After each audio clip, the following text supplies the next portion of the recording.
మొన్నటి వరకు నేను బీఫ్ తిన్నాను, మా నాన్న బీఫ్ తిన్నాడు అన్న. మరి సనాతనుడు బీఫ్ తింటాడా?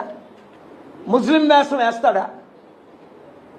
చర్చికి వెళ్ళి జోర్డన్లో నేను బాప్తిసం పొందాను అన్నాడు. నువ్వు పుట్టుకతోనే సనాతన ధర్మం అయితే నువ్వు బాప్తిసం తీసుకుంటావా? సనాతన ధర్మం ఇన్సల్ట్ చేయడం తప్ప పవన్ కళ్యాణ్ ఎప్పుడు సనాతన, నా తమ్ముడు ఎప్పుడు సెక్యులరే. ఈరోజు ఏ వేషం వేయాలో ఆ వేషం వేస్తాడు రాజకీయ పవర్ కొరకు.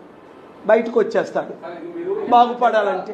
లేదంటే దేవుడు ఉన్నాడు, మోదీ కాపాడలేను నిన్ను. గాంధీ ప్రాణం పెట్టాడు కానీ అమ్ముడుపోలా. అంబేద్కర్ ప్రాణం పెట్టాడు కానీ మంత్రి పదవిని కాలుతో తన్నాడు కానీ అమ్ముడుపోలా. ఆ చరిత్రలో ఎన్టీ రామారావు బయటకు వచ్చేసిన తర్వాత, అధికారం పోయిన తర్వాత వేదనతో ఆయన ప్రాణం పెట్టాడు కానీ అమ్ముడుపోలా.